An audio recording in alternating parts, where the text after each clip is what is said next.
Okay, so you've watched all my videos about speed to lead. You've seen me close deals using speed to lead ever since 2021. You've now even seen other people come in and use the closers formula and close speed to lead, and even guest closers like Jerry Norton have come in and closed deals using speed to lead. Now, I've broken down my criteria on how I choose what leads to purchase. I start with motivation, then I go to the physical condition of the property, and then I base it off of the location.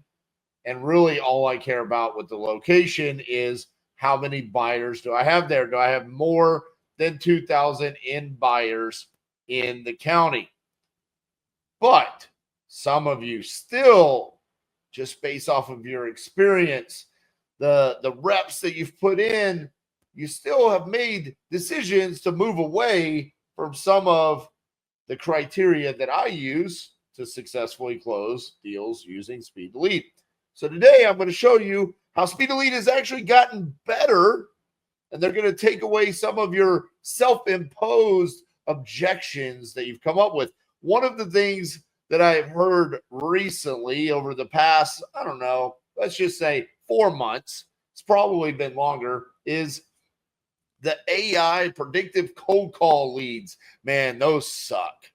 Those suck. Well, it's funny because one time that got brought up inside of TU's implementation call, and I said, do they? Do they suck? Because honestly, I don't care what it is. I just care about the motivation, the condition, and the location.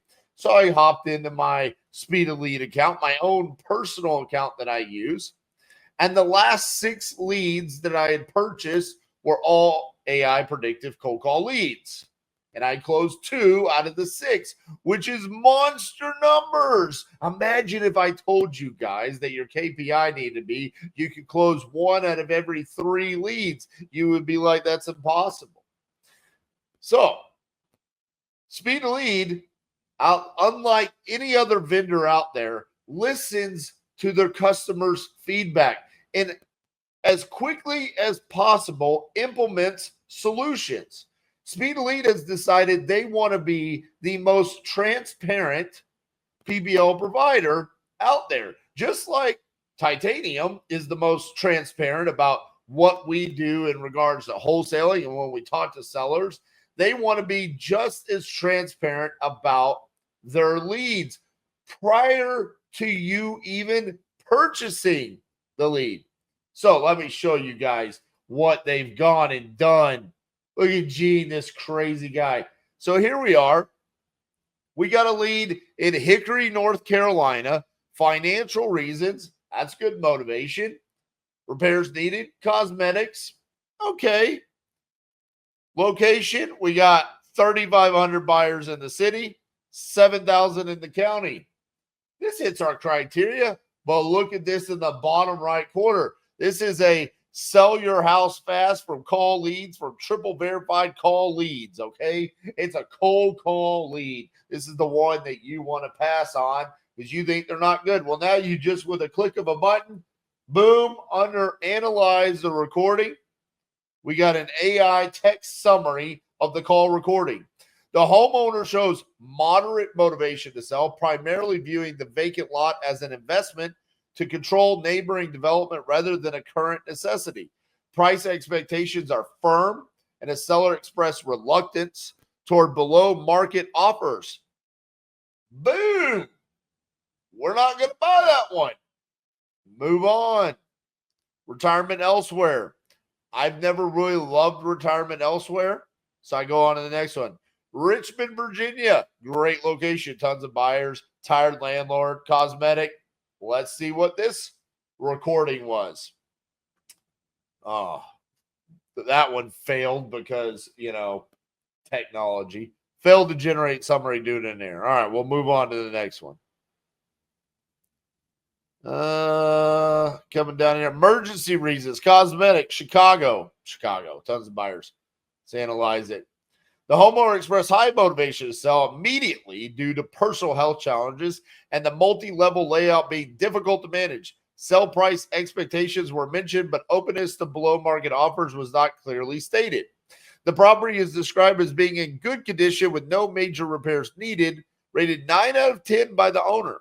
Main challenges include the homeowner's handicap and the 2-level configuration causing inconvenience. Rapport may be strengthened by acknowledging the homeowner's health concerns and accommodating prompt communication. So for me, if I'm a wholesaler and I know Chicago is a good market, I now make the decision on, do I want to buy this or not, based off of that summary. I now have additional information prior to purchasing the lead. So we come down here, we got some vacant land, financial reasons in Connecticut. Let's see it. What we got? The homeowner demonstrated moderate motivation to sell multiple investment properties without a firm timeline, indicating interest in hearing offers, but hoping to achieve value close to market. So, okay, they're saying they want to get close to that market value, but they do have multiple investment properties. So see, on the surface, prior to the AI text summary, what we would be looking at is this is a vacant land lead. We would have moved on from this. We would have just said, nah, I don't want this. But now I know there's multiple properties going on here. If I'm someone like Adnan who's in TU and I'm a big-time Connecticut wholesaler, I'm buying that lead. Move on. Next one. Financial reasons. Tenant occupied. This looks like similar to this. They're both North Haven, Connecticut. I always pay attention to that.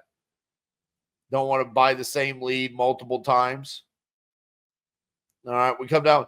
Vacant, non-occupied house, remodel, Dublin, Georgia, 2,000 buyers in the county, A+, deal predictor, right? Let's analyze the recording. Homeowner expressed moderate motivation to sell due to aging, but did not specify a timeline. Price expectations were not clearly stated, and the homeowner requested an offer without providing an asking price. Dude, to me, this is a no-brainer. I'm buying this one, especially if you use the closer's formula and you go in and you are confident. That's a no-brainer. So for those of you that have been reluctant to purchase the cold call leads because you're like, hey, PPL, that's supposed to be an inbound lead. It's supposed to be SEO or Facebook or PPC. The problem there is you're not going to get the volume that you need inside of your business. You need to still be purchasing these cold call leads. And now with the deal predictor score and with the AI text summary of these calls, it's a no-brainer. You basically know what lead you are purchasing prior to actually purchasing it. It only gets better. Guys, we've never had this opportunity in front of us ever in a decade of wholesaling real estate. This is amazing. Thank you to everyone at Speed to Lead for making this better. Listen, guys, I'm a customer of Speed to Lead. I do this all day, every day. This is how we wholesale real estate. This is how we're getting our leads. Yes, we utilize other services, but Speed to Lead listens to our feedback and they implement solutions to make it better. So here's what I ask of you. If you have any direct feedback for Speed to Lead on how they can make their leads better, being more transparent about what you're getting when you purchase a lead, how to make deal speed better, how can they make coupon club or fixed price mode, anything. Guys, look at this one last time. I did a podcast with Gene Blinkoff, the owner of Speed to Lead, and I told him, you know what would be amazing? If you told us how many buyers were in the location before we bought the lead. Done. Hey, Gene, you know what would be amazing? If we had an idea of what the comps were before we purchased the lead. Done. Hey, Gene, the cold call leads suck. You know what would be amazing? If we could actually see a summary of the call recording. Boom. Done. Guys, feedback. It's important. Drop it in the comments. Let Speed to Lead know. Let me know. What could they do to possibly make it better so we stop getting in our own way and missing out on opportunities to get great leads and have great conversations and to be able to create our own reality? Let me know in the comments. See you guys on the next one.